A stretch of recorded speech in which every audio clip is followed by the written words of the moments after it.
सवाल पूछे उस शख्स से जो पहली बार बन के नाकाम रहा, दूसरी बार बन के नाकाम रहा, तीसरी बार बन के नाकाम रहा, चौथी बार भाई बना के नाकाम रहा, अब पांचवी बार बन के कौन सा तीर मारेगा? पांचवी बार अगर खुदा ना खास्ता बन भी गया तो आज से मैं आपको बता सकता हूं कि होगा क्या।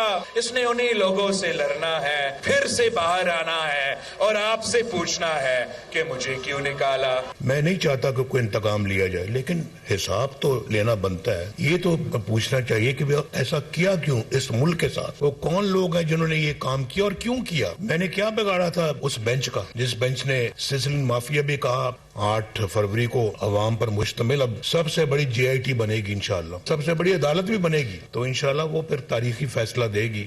अभी तक फर्दे जुर्म आयद नहीं हो सकी। आप मुझसे 12:30 पौने 1 पूछ रहे हैं कि फर्दे जुर्म आयद हुई है या नहीं हुई है। आपको सुबह ही पता होना चाहिए था, आपको इसलिए नहीं पता क्योंकि आप अंदर नहीं है।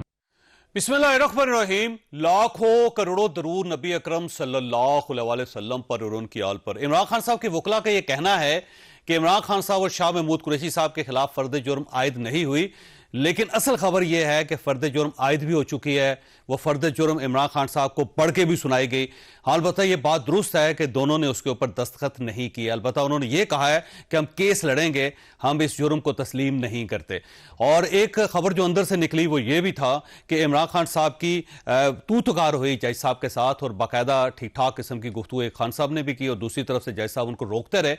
लेकिन खान साहब का रवैया बड़ा एग्रेसिव था और उनका यह कहना था कि ये जो मैंने आलमी इस्टेब्लिशमेंट और लोकल इस्टेब्लिशमेंट को एक्सपोज किया है, इसको भी मेरे जुर्म के अंदर शामिल किया जाए। तो खान साहब का जो रवैया था वो आज अदालत के अंदर मुनासिब नहीं था।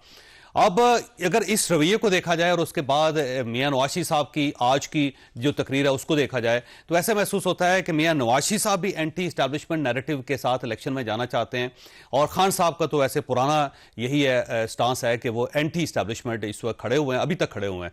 तो अब सवाल यह है कि अगर दोनों बड़ी पार्टीज इस नैरेटिव के साथ इलेक्शन में जाएंगी तो फिर सिस्टम आगे कैसे चल सकेगा, ये एक बहुत बड़ा सवाल है जो हम आज के शो में डिस्कस करेंगे। और आज सुप्रीम कोर्ट ऑफ पाकिस्तान के 6 रुकनी बेंच ने फौजी अदालतों के अंदर सिविलियन के केसेस की इजाजत दे दी। जो पहला फैसला था 23 अक्टूबर का, उसे कलअदम करार दे दिया गया और उस फैसले के खिलाफ एक स्टे आर्डर जारी कर दिया गया। अब सवाल यह है कि क्या अब पाकिस्तान तहरीक इंसाफ, जिसका ख्याल यह था कि शायद उनके सिविलियन जो उनके ओहदेदार हैं वो शायद फौजी अदालतों से बच जाएं, अब पाकिस्तान तहरीक इंसाफ कहां खड़ी है, यह भी एक सवाल है जो हम आज के शो में डिस्कस करेंगे। हमारे साथ तशरीफ रखते हैं फैसल वाड़ा साहब और मुस्तफ़ा नवाज खोकर साहब, दोनों सीनियर सियासतदान हैं। आप इनकी गुफ्तगू सुनते रहते हैं। वाड़ा साहब, अब आपकी पुरानी पार्टी है, ये सारी चीज़ें अब देखें, एक तो सिविलियन के केसेज हैं, जाहिर है वो है, और दूसरा खान साहब जो है ना वो एंटी एस्टैब्लिशमेंट एक नैरेटिव लेना चाहते हैं। तो ये सारी सूरत में बनेगा क्या जी, वैसे कैसे आगे बढ़ेगी पार्टी? चौधरी साहब बहुत शुक्रिया आपका। देखें, तो आप आस्किंग फॉर ट्रबल वाली बात है ना, आप बिला वजह उस हद तक जा रहे हैं जिस हद तक जाने की जरूरत नहीं है। और जो चीज़ हो गई है वो तो हो गई है, बंदूक तो चल गई है, गोली भी चल गई है, खुद भी चला दी है। तो आप कानून से तो आप कहते हैं कि हर चीज़ से बच सकते हैं कि जब पकड़ होती है तो फिर छोटी चीज़ पे पकड़ हो जाती है। तो आप बैठे सीधे क्यों नहीं थे? नंबर 1। नंबर 2 ये कि इससे तो नुकसान उन्होंने खुद भी किया, जमहूरियत का भी किया, पार्टी का भी नुकसान कर दिया, उसके टुकड़े कर दिए और प्लेट में रख के नवाज शरीफ साहब को दे दी है सियासत। और नवाज शरीफ साहब के लिए मैदान खाली हो गया, उन्होंने अकेले भागना है, फिर भी 4थे नंबर पर आना है।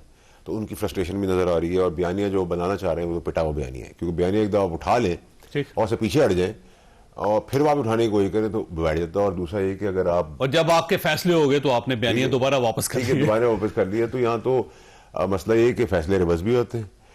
2 रुकनी बेंच ने आपको बहाल किया है, 3 भाग पे आके आपको नाहल कर देंगे, फिर 4 वाला नाहल करेगा, 5 देंगे। तो पिंग पोंग बॉल हम देख रहे हैं 65 साल तो चलती चली जा रही है और अदालती निज़ाम पे सवालात उठ रहे हैं और सवालात का जवाब हमारे पास नहीं है। अगर आज आपने बरी कर दिया अल अज़ीज़िया के अंदर कल नवाज शरीफ साहब को, तो इसका मतलब पहला फैसला गलत था। तो पहला फैसला जिन्होंने किया उनको हम सजा होते हुए कब देखेंगे? आपका ख्याल है उनकी सजा होनी चाहिए? 100% होनी चाहिए। अगर देखे ना JIT को भी, सर मैं कह रहा हूँ JIT को भी, जो भी था, मैं कह रहा हूँ, मैं कह सर ये नैब तो खैर सर हमारे इदारे छोड़ देना, इन इदारों की तो बात ना करें। तो सिर्फ तो भी नवाज शरीफ साहब का मुतालबा ठीक है ना, साहब होना चाहिए। नहीं देखें सर, फिर उसके लिए सबसे बेस्ट चीज़ है नवाज शरीफ साहब अपनी गलतियां, अपने जराइम, अपने बोग्स का भी तो इतराफ करके पहले अपने आप को कटहरे में पेश कर दें। दूसरी चीज़ ये कि आपने फिर आप आ गए कॉन्स्टिट्यूशनल आइन की बात करने, फिर आपने आइन की बात करते हुए भुट्टो साहब के 50 साल पुराना केस में तारीख ने बता दिया वो केस गलत था। मुझे तो भुट्टो साहब जिंदा चाहिए, मुझे तो अब जिंदा चाहिए। अगर जिसने वो सजाएं सुनाई थी उनका आप क्या एहतसाब करेंगे? वो खुद फौत हो चुके हैं। वैसे मैं एक मिसाल दे रहा हूं ना आपको, नस्ला टावर आपने गिरा दिया, बेघर कर दिया लोगों को, तो क्या आप उस फैसला करने वाले को बेघर करेंगे? उसके बच्चों को भी सड़कों पे छोड़ेंगे, उनकी जायदाद भी जब्त करेंगे? फिर आपने नूर मुकद्दम केस के अंदर सजा सुना दी, लेकिन आज तक एग्जीक्यूशन नहीं हुई। APS आने के अंदर आपने सारे फांसी चढ़ गए जिन्होंने बच्चों की शहादतें की। एक आदमी सिविलियन कोर्ट में गया, वो आज तक बचा हुआ है। वो बच्ची जिसका पीर का मर्डर हुआ, रेप हुआ, उसकी वीडियो बन गई, उसने चेक कर लिया, उसको आपने नहीं कुछ किया। वो बच्ची जो जज की घर से गई थी, उसको सर खोल दिया, उसको आपने क्या जवाब दिया? जो आप PI का रिकॉर्ड के अंदर अपना अरबों डॉलर का नुकसान किया है अपने सियासी ढांचे की वजह से और फैसलों की वजह से। सवाल सर मेरा सवाल सुनिए ना सर चौधरी साहब, जब आपने रिकॉर्ड के अंदर अरबों डॉलर का नुकसान किया, वो किसी की जागीर थी, वो पैसा पाकिस्तानियों का, तो वो पैसा वापस करो भाई, टेबल पे पैसा वापस करो, उसको सजा दो। किससे पैसा मांगा जा रहा है और कौन हिसाब लेगा? जिसने फैसला किया था। अब सवाल सर ये है कि देखिए फाइज साहब हमारे पास एक ऐसी सूरत में आए कि उनको भी गिराने की कोशिश की, वो सिस्टम के खिलाफ खड़े थे, सिस्टम उनके खिलाफ चल पड़ा। तो हम समझते हैं कि 11 महीने वो बेहतरी कर लेंगे और हमारी उम्मीद भी है और हम इनसे एक्सपेक्ट भी करें। लेकिन सवाल ये है कि अगर आप सब ये चीजें ठीक नहीं, फिर आपने कहा जी रातों रात अदालतें खुल गई, उन्होंने कहा जी नो वोट ऑफ कॉन्फिडेंस दो। भाई आपका क्या काम है? हम खरीदते, बेचते, डिले करते, मिन्नत समाजा करते, पॉलिटिक्स करते, हमारी पॉलिटिक्स थी ना। ठीक, आप उसमें भी आगे भी फिर जैसी वेव चली तो आप सिंपैथी, आपने जिधर सजाएं दी थी वहां जजा देना शुरू कर दी। आपने 23 आदमी हमारे शहीद हो गए कल के दिन, उससे पहले आपने ऑर्डर दे दिया कि जी भाई PIA भी आपको चलानी आती है, स्टील में भी आपको चलानी आती है, रिकॉर्डिंग भी आपको चलाना आता है, सब कुछ आपको आता है, हर मामले में आप करते हैं काम, तो फिर आप मुल्क चलाएं, ज्यादा अच्छी तकदीर का फैसला कर लेंगे। लेकिन जब तक आप सजाएं देंगे, अब आप कहते हैं कि जी ताकतवर हल्के फैसला कर लेते हैं कि मियां नवाज शरीफ आएंगे, इमरान खान आएंगे या जो भी आएगा, तो ताकतवर हल्के तब हम बड़ी जिम्मा तोपों का रुख की तरफ कर देंगे जब आप कहेंगे कि इस आदमी को जेल हो गई है और वो छुड़ा के ले जाए और कहें नहीं हम अपनी बदमाशी पे, अपने जोर बाजू पे कहेंगे खड़ा होगा, तो फिर तो आप उनको बोले आप खड़े होने वाले तो बने। अगर आप रोज पिंग पोंग बॉल खेलेंगे कि जी 2 ने किया, तीसरे ने बहाल किया, 4 ने बहाल किया, 5 ने डिस्क्वालीफाई किया, क्वालिफाई डिस्क्वालीफाई क्वालिटी डिस्क्वालीफाई, जा रहा आ रही बॉल एक ही है, ठीक है ठीक। तो हमें क्या इस मुल्क के अंदर फायदा हो रहा है? देखिए ना, अदालती निजाम के अंदर हमारे प्रॉब्लम ये होगी 10-15 लाख रुपए की तनख्वाह इनकी, ठीक है, अल्लाह इनको दे जिस मुकाम पे ये बैठे हैं, सियासत ना करें, अपने आपस में एक दूसरे के खिलाफ चीजें करें, कौन इनसे इंसाफ मांगेगा? इनके ऊपर चार्जेस है। अच्छा सुनो एक बार, फिर सर ये वाहिद मुल्क है जिसमें अंबार लगा हुआ है, किराएदार घर के अंदर है, माने मान सड़क पे बैठा हुआ है सालों साल से। इस अदालती निजाम के अंदर 3 महीने की वेकेशन है, समर और विंटर की छुट्टियां है। जैसे हमने रात दिन 24 घंटे बैठ के पाकिस्तान की तकदीर के फैसले कर लिए और आम गरीब आदमियों को कुछ दे दिया है, 3 महीने की छुट्टी बनाते हैं, तो हम क्या कर रहे हैं? अच्छा, वैसे इसका मतलब ये हुआ कि आपका नुक्ता ये है कि जब तक अदालती निजाम नहीं तब्दील होगा पाकिस्तान तब्दील नहीं हो सकता। ये सवाल मैंने मुस्तफा नवाज खोखर साहब आपसे भी करना है कि क्या वाकई ऐसा है? क्योंकि अब इंप्रेशन ये हो जाता है कि जब एक बेंच बनता है ना, तो फैसले का पता चल जाता है पूरे पाकिस्तान को। इससे पहले एक 5 रुकनी बेंच बना था सुप्रीम कोर्ट ऑफ पाकिस्तान का, सबको पता था कि इन्होंने फौजी अदालतों के अंदर सिविलियन के केसेस को एक्सेप्ट नहीं करेंगे, ये उसको बैन कर देंगे। और उसके बाद जब 6 रुकनी बेंच बना तो फिर फौरी तौर पर यह बहस शुरू होगी कि अब इन्होंने पिछला फैसला कॉलम करा देना। तो अदालत के अंदर ये हो क्या रहा है? आपके पास एक सवाल है, ब्रेक के बाद दोबारा जरूरत।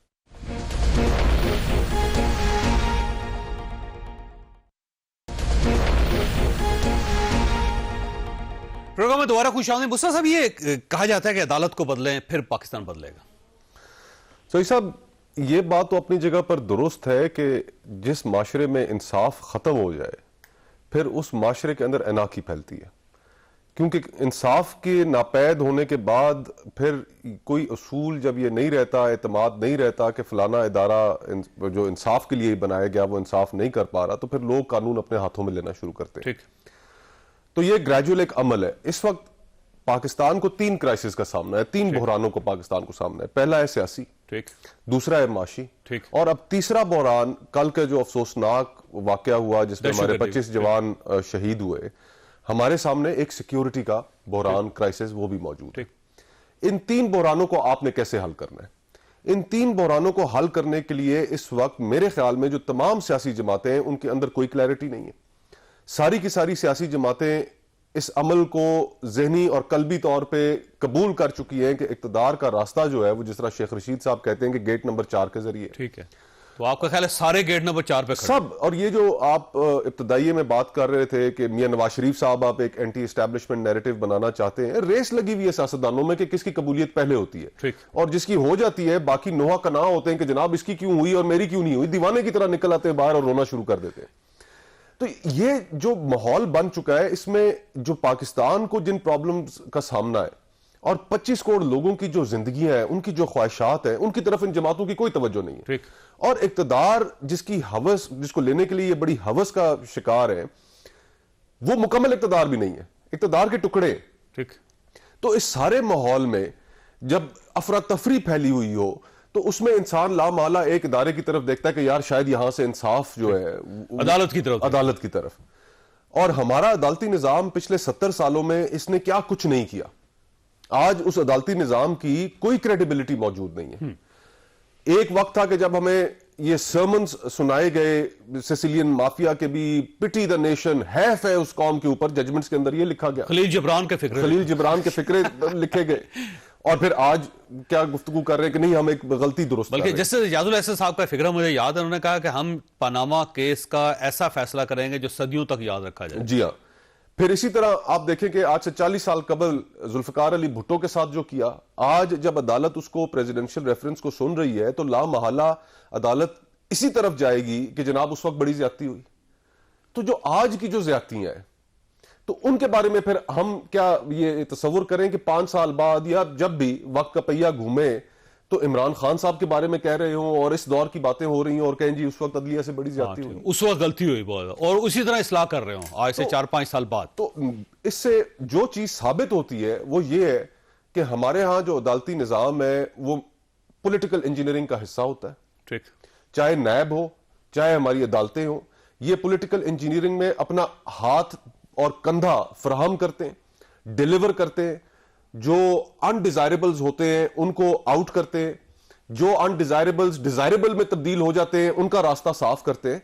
तो हम बदतदरीज हमारा माशरा जो है, ठीक, हम एक एनार्की की स्टेट की तरफ जा रहे हैं। ठीक। और अनफॉर्चुनेटली तमाम पॉलिटिकल पार्टीज जिनका काम है कि ये हल निकालें इस इवेंचुअलिटी से बचाने के लिए, उनकी तवज्जो सिर्फ इक्तदार हासिल करने पे है। बाकी जो सारे स्टेक होल्डर्स हैं उनको समझ नहीं आ रही कि वो कर रहे हैं क्या? वो करें। अच्छा वट साहब, वैसे ये सारे इश्यूज पूरे पाकिस्तान को पता है, पिछले 75 वर्षों से हर शख्स यही बात कर रहा है, हर किताब के अंदर यही लिखा हुआ है, हर आदमी को ये पता है कि ये सारे मामलात हैं। लेकिन सवाल ये है कि सोल्यूशन क्या है और सोल्यूशन करना किसने है, इसको हल किसने करना?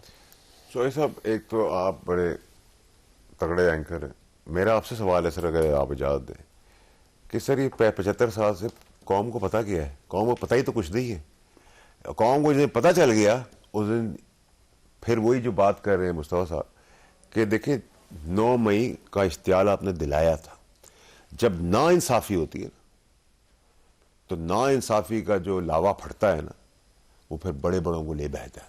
ठीक है, उस जगह से उस टाइम से डरे जब वो लावा फट दे। अब लावा टिप पर आ गया, वो फटने वाला है। ठीक है, उससे पहले हमारी खुशकिस्मत ये है कि हमें 2 चीफ जो मिले, हम उनकी कदर करें और उनसे एक्सपेक्ट करें कि वो कुछ कर सकें और जो फाउंडेशन डालें उसमें कामयाब भी हो सके। अभी तो उनके अपने इख्तलाफात भी नज़र आ रहे हैं अगर हम जुडिशल सिस्टम की बात करेंगे। लेकिन जुडिशल सिस्टम के अंदर एक मोअज़्ज़िज़ जज साहब ने 1.5 साल पहले एक फैसला दिया जिसमें उन्होंने कहा ना अहली सारी जिंदगी की होनी चाहिए। मैं भी उसका हिस्सा था।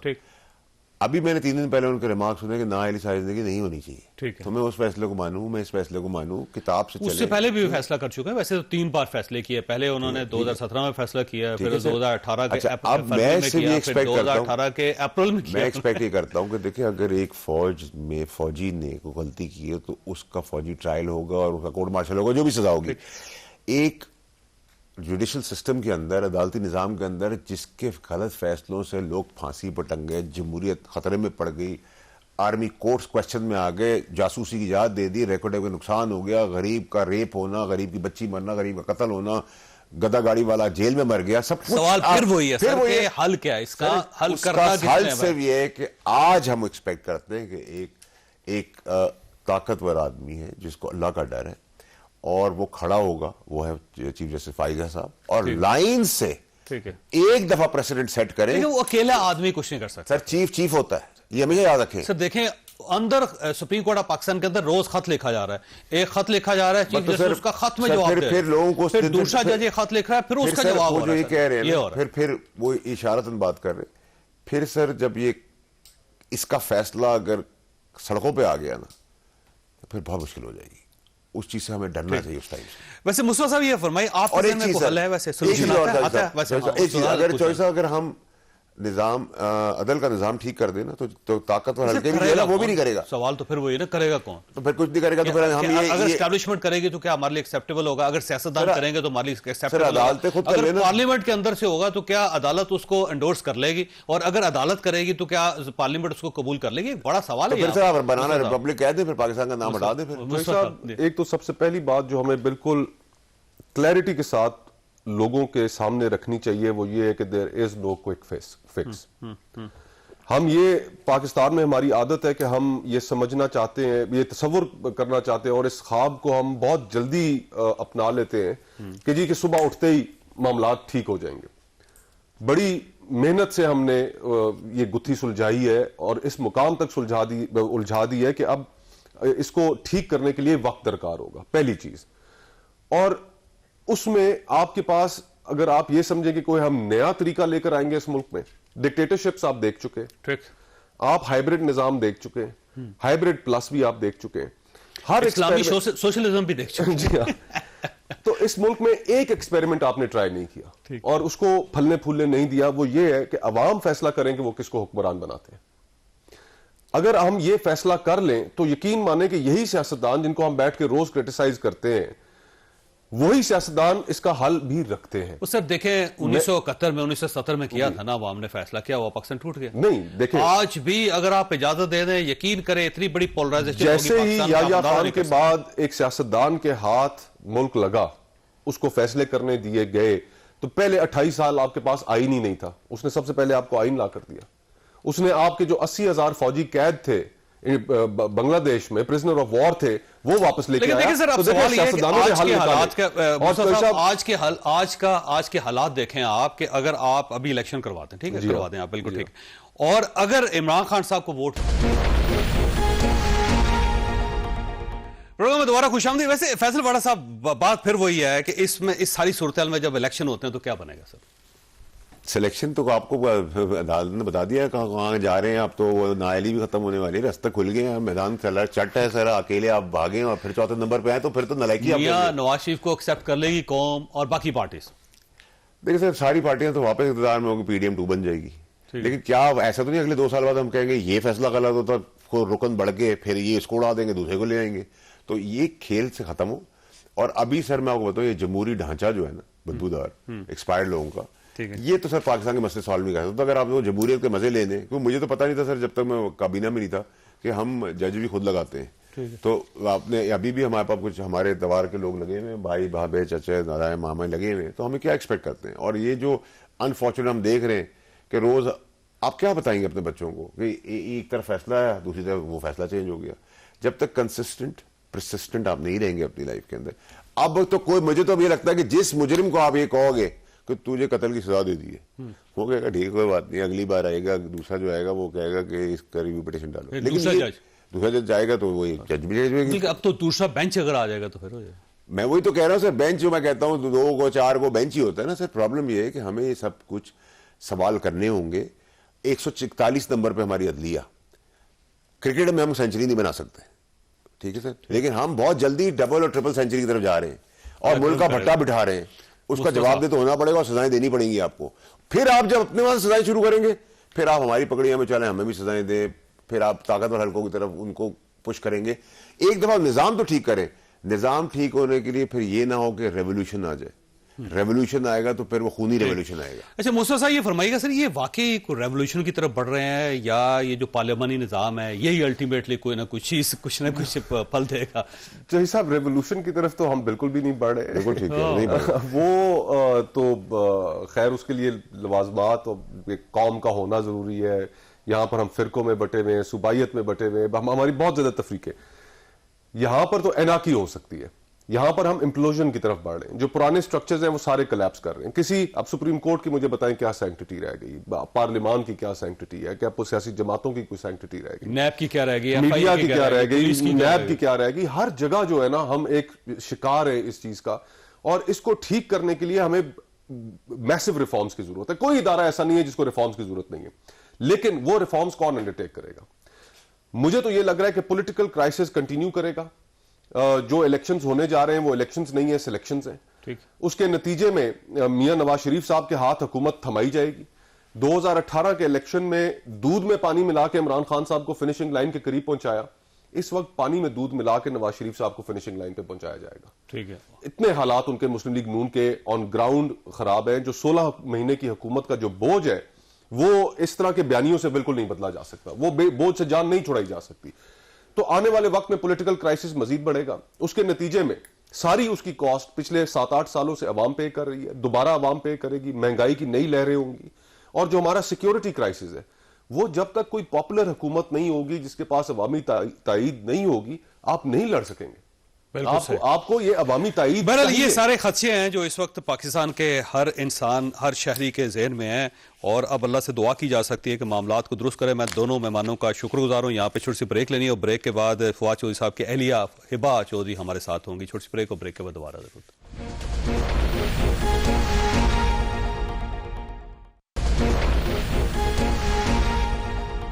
प्रोग्राम में दोबारा खुशामदीद। हमारे साथ तशरीफ रखती हैं हिबा फवाद साहिबा। ये फवाद चौधरी साहब की अहलिया हैं। आप आजकल इनको टेलीविजन पे देख रहे हैं, और खासी अपने खामद के लिए ये जंग लड़ रही है, मैं कहूँगा। और कुछ चीज़ें जो आज इन्होंने फरमाई भी, और कुछ पिछले दिनों भी इनसे मनसूब हुई थी, वो आज हम इस हिस्से में पूछेंगे इनसे। आपका बहुत शुक्रिया।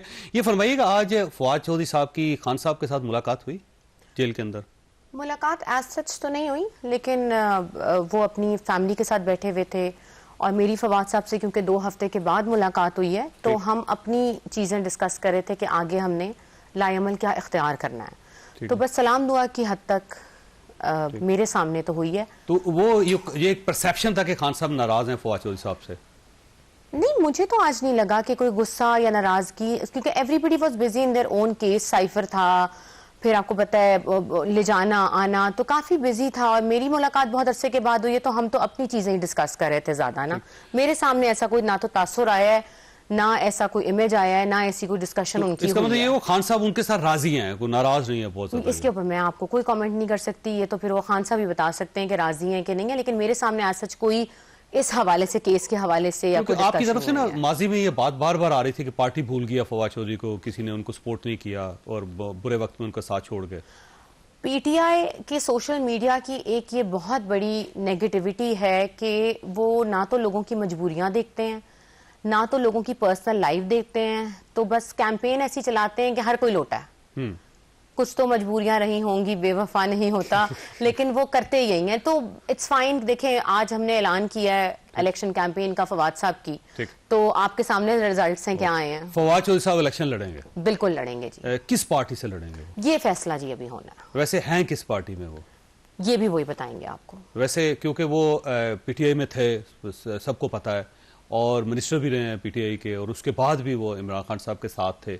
फिर वो इस्तेकाम पाकिस्तान पार्टी में भी नजर आए थे, और वहां पे भी जाते रहे कुछ अर्सा, वहां पे भी नजर आए। तो अब ना वो उसके बाद वो आपको जेल में भी दिखाई दे रहे हैं, तो जेल उसके बाद अब आपको जेल में भी दिखाई दे रहे हैं। मतलब ये हुआ कि इस्तेकाम पाकिस्तान पार्टी में उसके बाद आपके ऊपर फर्दे जुर्म ही उनके ऊपर लग रही है, और इलेक्शन कमीशन की तौहीन अदालत के ऊपर उनकी वो भी हो रही है ट्रायल वहीं पे, और आपके सामने हालात। तो इसका मतलब ये हुआ कि इस्तेकाम पाकिस्तान पार्टी में वो यही बताएंगे आपको। वैसे अगर फर्द जुर्म आयद हो रही है, जेल के अंदर है, तो फिर इस्तेकाम पाकिस्तान पार्टी में ये एक से वो सियासतदान है, वो बेहतर स्ट्रैटेजी अपनी बता सकते हैं कि आपने क्या करना है। मुझे जो उन्होंने हुक्म दिया, मैंने उस हिसाब से लाएमल कर दिया। वैसे इलेक्शन जो है वो आजाद हैसियत से पर लड़ेंगे, अगर पार्टी के साथ उनका कोई ताल्लुक नहीं किसी पार्टी में भी, तो ये भी एक मुमकिन चांस है। देखें क्या होता है। अभी देखें, अभी इलेक्शन स्केड्यूल तो अनाउंस होना पहले, वी वर वेटिंग के 10th को होना है, लेकिन हुआ नहीं है। सो उसके बाद अब देखते हैं कि आगे लायामन क्या देखिए, करना है। उन्होंने आपको कहा है कि मैं इलेक्शन लड़ूंगा और उन्होंने कहा है कि मुहिम चलाएं आप, और आपने मुहिम स्टार्ट कर ली है, बहुत अच्छी बात है। वैसे मैं समझता हूँ पाकिस्तान में इसी तरह खवातीन को अपने खामत के साथ खड़ा होना चाहिए। लेकिन सवाल ये है कि अगर आपने इलेक्शन लड़ना है तो आपको ये तो पता होगा ना कि आपने किस पार्टी का टिकट लेना है और कहां से देखिए, इलेक्शन लड़ना अभी है, तो किससे लड़ना है। सबसे पहली बात ये कि जो आपको ये पता होना चाहिए इसकी लीगैलिटी के उनको इस केस में नाअहल भी कर सकते हैं, और क्योंकि उनकी माफी तो आपको पता है मुस्तरद कर दी है, ठीक। तो डिपेंड करता है कि आगे क्या कितने अब जल्दी केस चलता है, तो अभी हम कोई भी फैसला इतनी जल्दसाजी में ले नहीं सकते। अगर उनको खुदा न खास्ता नाअहल करार दे दिया जाता है तो आप इलेक्शन लड़ेंगे उनकी जगह? ये फवाद साहब बताएंगे। ये फैसला ये हो सकता है, इम्कान है इसका। ये फवाद साहब आपको बताएंगे कौन लड़ेगा। मैंने कोई उनसे डिमांड आज सच नहीं रखी, लेकिन उन्होंने कहा है कि जी इलेक्शन कैंपेन के आगाज आपने करना है, और जाहिर है मैं उनकी एहलियां हूँ, और जेएलएम की आवाम ने आज बहुत अच्छा रिस्पॉन्स दिया है, तो इंशाल्लाह दिल जान लगा के इसका मतलब जेएलएम से ही इलेक्शन लड़ेंगे? जी जी जी, अपनी सीट से लड़ेंगे जी, NA61 से, उसी हल्के से, उसी जगह से, उसी हर चीज से लड़ेंगे, और जेल से लड़ेंगे वो जी। ठीक है। फैमिली का कोई, और अगर किसी पार्टी ने टिकट ना भी दिया तो तब भी आजाद लड़ेंगे फिर वो वहीं से? डिपेंड करता है जी, ये स्ट्रैटेजी मैं आपको बताया ना, एक दफा डेट अनाउंस हो जाए और थोड़ा सा हमें ट्रायल का पता चल जाए कि अगर वैसे पाकिस्तान तहरीक इंसाफ टिकट दे दे उनको तो फिर? I can not comment on this जी। वैसे आपके लिए एक्सेप्टेबल होगा? आप खुश होंगे? आप परेशान हो जाएंगे? आप टिकट नहीं लेंगे? आप क्या करेंगे फिर? देखिए, मैं इसके ऊपर कमेंट करना ही नहीं चाहती, ये उनका मामला है, क्योंकि ये इस वक्त बहुत सेंसिटिव मैटर आपको पता है बना हुआ है। देखिए, सियासतदानों के लिए दरवाजे खुले रहते हैं, कभी बंद नहीं होते। आपने देखा है कि आज, मैं वैसे इसको थोड़ा चेंज कर लेता हूं सवाल को, अगर पाकिस्तान मुस्लिम लीग नून टिकट देते तो इलेक्शन नहीं जी, सॉरी, उससे बेहतर है पार्टी टिकट देते तो उससे बेहतर है हम जेल काट लें। अच्छा, पाकिस्तान पीपल्स पार्टी टिकट देते तो इलेक्शन? मुझे कुछ नहीं पता जावेद साहब, वो यही आपको बताएंगे। मैं तो एज एन एहलिया आपको पता है सामने आई हूं। अच्छा, बाकी सब पे क्लियर है, इन पे क्लियर नहीं है। पाकिस्तान पार्टी पे, इस चीज के ऊपर, पाकिस्तान तहरीक इंसाफ पे क्लियर इस चीज के ऊपर मैं आपको बिल्कुल सही बता रही हूँ। ना मैं IPP पे क्लियर हूँ, ना मैं PPP पे क्लियर हूँ, ना मैं किसी और जमात पे क्लियर हूँ, ना मैं PTI पे क्लियर हूँ। तो जब तक वो मुझे इसका गो हेड नहीं देंगे तो मैं ऑफिशियल कोई भी तो ये पार्टीज पे डिपेंड करता है कि कौन सी पार्टी उन पे डिपेंड करता है जी कि वो क्या वो। अच्छा, वैसे ये फरमाइए कि ये आपकी फैमिली के अंदर क्या हो रहा है कि मुझे महसूस हो रहा है कि फवाद चौधरी साहब की जो स्पेस है, कुछ लोग समझ रहे हैं कि स्पेस है और इसको ग्रैब कर लेना चाहिए। बिल्कुल ग्रैब नहीं करने देंगे जी। वैसे करना चाह रहे हैं वो ना अहल हुए हैं, वो अपनी पोजीशन स्टैंड स्टिल करते हैं, और आज जो पैगाम हमने जेलम को दिया है और पूरे पाकिस्तान को, बिसाइड्स ऑल द केसेस, हम इलेक्शन जरूर लड़ेंगे, उनकी कैंपेन हम जरूर करूंगी मैं, और वो जेल में होंगे तो जेल से कैंपेन होगी जी आगाज, लेकिन उनकी सीट पे कोई और इलेक्शन नहीं लड़ेगा। ठीक हो। अगर कोई टिकट, मतलब फैसल चौधरी साहब को अगर PTI की तरफ से टिकट मिल जाता है, जिसके इम्कान ठीक ठाक है, मैं आपको पहले बता रहा हूँ, और अगर उनको टिकट मिल जाता है तो तब भी आप फैसल चौधरी साहब के खिलाफ फिर फवाद साहब जिस बयानिया पे खड़े हैं तो वो बयानिया कहाँ जाएगा? एक तरह अगर आप देखें, वो आज जो उनके ऊपर जो फर्द जुर्म आयद होनी थी वो PTI के पार्टी पोजीशन के तहत होनी थी ना, क्योंकि वो उनके स्पोक्स पर्सन थे। तो फिर बयानिया कहाँ जाएगा आप बताएं? फिर बेहतर है वही लड़ लें आके इलेक्शन, फवाद साहब भी अगर फैसला करना है तो। अभी भी हम ये नहीं कह सकते ना, देखें मैंने आपको कहा है कि चाहे फैसल चौधरी साहब हैं चाहे फवाद साहब हैं, जब तक फवाद साहब, अगर फैसल साहब क्यों लड़ेंगे तो फिर फवाद साहब भी लड़ लेंगे अगर बात है, ये तो उनकी सीट है। लेकिन फवाद साहब ने, जहां तक मेरी मालूमात हैं, यादाश्त काम कर रही है, वो तो पार्टी छोड़ चुके हैं। उन्होंने बाकायदा प्रेस कॉन्फ्रेंस की थी, उन्होंने कहा था जी मैं पार्टी से और सियासत से ताइब हो रहा हूँ, फिर उसके बाद वो IPPs में नजर आए। मैं इसके ऊपर कोई कमेंट नहीं करूंगी, क्योंकि ये मैंने तो अभी तक नहीं सुना कि आज सच के वो इलेक्शन लड़ना चाह रहे हैं। वो तो ये कहते हैं फवाद साहब ही आगे हैं, तो अब आगे देखते हैं कि। वैसे ये फैसल चौधरी साहब की मुलाकातें हो रही हैं गौहर खान साहब से बार बार, और आपकी तरफ से खान साहब तो जेल, गौहर खान साहब से जी, हाँ जी हुई है उनकी मुलाकात। मुझे भी सोशल मीडिया के थ्रू पता चला है कि उनकी मुलाकात हुई है उनसे। ठीक है, जबकि वो तो आपके साथ थे फैसल चौधरी साहब, और वो पाकिस्तान तहरीक इंसाफ वो भी छोड़ गए थे। मैं फवाद के साथ हूँ, ठीक है, मैं उनकी अहलिया हूँ। नहीं, उन्होंने वो जहाँ खड़े होंगे मैं वहाँ फैसला कर लिया कि मेरा पहला फैसला गलत था, अब मुझे दोबारा फैसला करना चाहिए, और वो गौहर खान साहब के पास फैसला फवाद चौधरी साहब ने करना है, सीट उनकी है जी कि वो क्या लड़ते हैं, और किसी और को सीट नहीं लेनी। नहीं जी, जब तक फवाद साहब ना अहल, अल्लाह ना करे होए, उनकी जगह कोई फैमिली मेंबर, क्या मैं भी नहीं लूंगी जब तक वो हैं, हमारे लिए वही सब कुछ है। वैसे फवाद साहब ने फैसल साहब को ये बताया कि ये सीट मेरी है और मैंने लड़ना है और मैं किसी और क्लियर है बिल्कुल जी, इसके ऊपर तो कोई दो राय नहीं है। ठीक है, मैंने जो आज ऑफिशियल पैगाम दिया है वो किसी वजह से ही दिया है ना, और ये तो क्लियर है पूरी फैमिली और हम लोग के जी फवाद साहब की सीट है, कोई और बंदा इलेक्शन नहीं लड़ेगा इसके ऊपर। ठीक है। अच्छा ये फरमाइए, ये फैसल साहब तो उनके वकील हैं अपने भाई के, तो आपको महसूस हो रहा है कि वो ठीक वकालत नहीं कर रहे इस वक्त? मेरा कंसर्न सिर्फ इतना है जी कि आज भी बीइंग अ लॉयर उनका रवैया मेरे साथ बहुत हार्श था, ठीक है, जो कि अडियाला जेल की प्रेमिसेस में था, और वो सीधी सीधी हरासमेंट बनती है। तो इसका देखिए, आप वकील हैं, मैं अहलिया हूं, मेरे से उनके 2 बच्चे हैं, मेरी जो लीगल राइट है मेरा लॉ में वो मुझे दिया जाए। आपका बहैसियत जो लॉयर और जो भाई का ताल्लुक है वो आप अपना राइट लें। आप किसी का राइट रोक नहीं सकते, चाहे मैं हूं, चाहे भाई है, चाहे माँ है, चाहे बहन है, हर किसी की एक अपना राइट है लीगल। तो जब आपके इंटरवीन किया जाएगा आपके मामलात में, तो जाहिर सी बात है फिर तो वो कहते हैं जी खानदान की बात है, खानदान की बात है तो फिर बड़े खानदान में हल करें मसला, नहीं होता तो फिर मैं मीडिया की मदद लूंगी। जाहिर है भाई मेरे तो 2 बच्चे हैं, मैं कहीं तो आवाज उठाऊंगी जाके कि मेरे साथ नाइंसाफी हो रही है। नहीं, हार्श क्यों रवैया उनका? मुझे नहीं पता, इलेक्शन की चाहे सिचुएशन हो, आई हैव नो आइडिया कि what is the reason behind it. किस टाइप की बदतमीजी की उन्होंने? बस रहने ही दें, क्या आप इसके ऊपर मैं बात करूं जी, अपना ही कहते हैं ना कि बात करने वाली बात है। बट ही वॉज वेरी अपने भाई के साथ हैं या नहीं है, और सिर्फ आपके साथ रवैया खराब है उनका?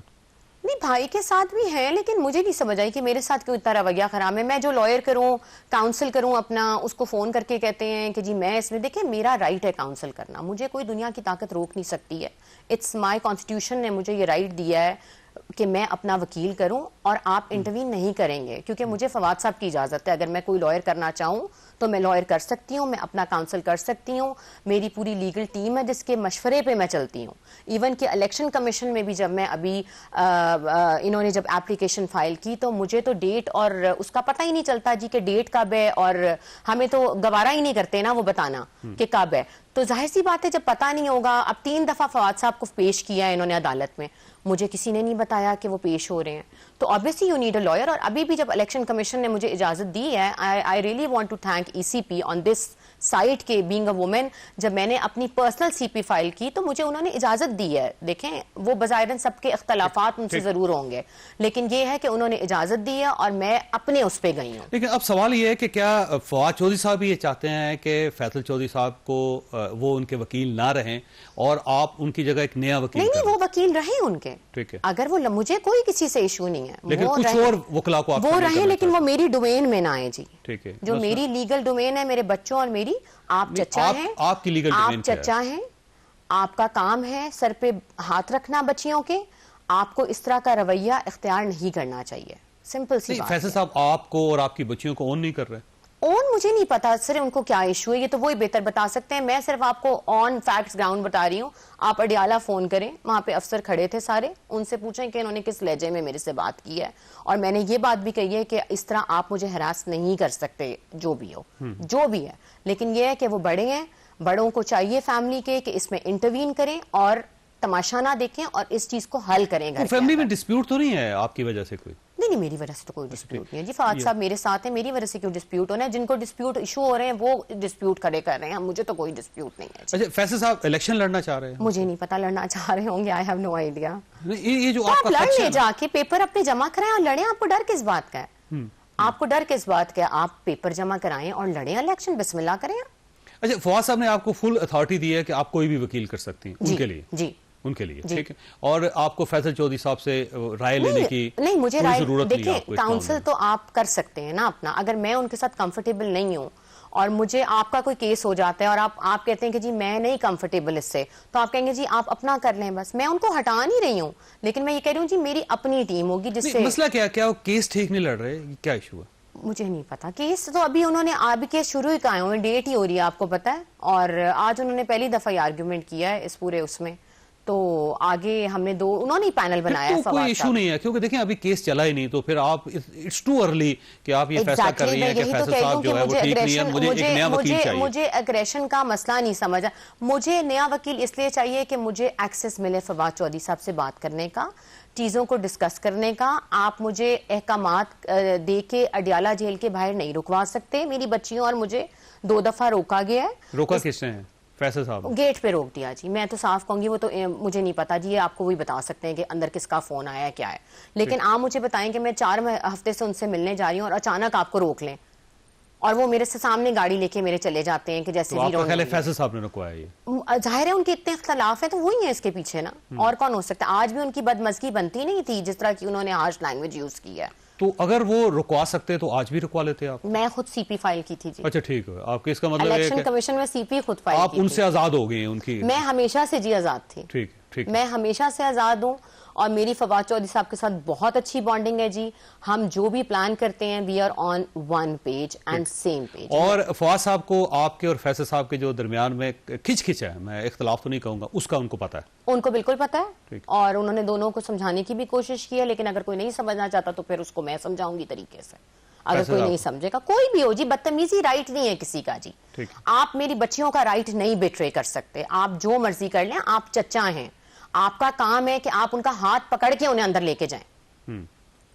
अब इलेक्शन आने जाने वाली चीज है, सियासत आने वाली चीज है, मेरा कोई इख्तियार नहीं जी। मेरी अच्छा, आखिरी सवाल, आपने आज फरमाया कि आप शायद फैसल चौधरी साहब के खिलाफ कोई केस भी कर सकती हैं, कोर्ट में भी जा सकती, किस चीज का केस करेंगी आप उनके खिलाफ? वो मैं अपनी लीगल टीम से मशवरा करके आपको बता दूंगी अगर मुझे जरूरत पड़ी तो। कोई डिस्प्यूट तो है नहीं आपका, तो केस तो हैरासमेंट नहीं हो सकती। हैरेसमेंट का केस जो है, हैरासमेंट नहीं हो सकती। और हैरेसमेंट का केस आप हैरास नहीं कर सकते किसी को भी, चाहे वो आदमी है चाहे वो औरत है। ठीक है। और आप ये समझते हैं कि फैसल चौधरी साहब ने हैरास किया? बिल्कुल किया है, वहाँ पे लोगों को सबको पता है, वहाँ पे सब गवाह हैं वहाँ पे। और आपके ख्याल में ये केस बनता है उनके खिलाफ? बिल्कुल बनता है उनके खिलाफ। और आप कर सकती हैं? आप किसी को धमकी नहीं लगा सकते। तो किस टाइप की धमकी में? बस वो फिर अब जब बात होगी तो फिर अब जो केस हुआ अगर तो मैं आपको जरूर डिस्कस करूंगी, लेकिन बेहतर है कि हम अभी। मैडम आपका बहुत बहुत शुक्रिया। ख्वासात, अल्लाह ताला आप और आपके अहले खाना को हर किसी भी मुसीबत से महफूज रखे। अल्लाह हाफिज।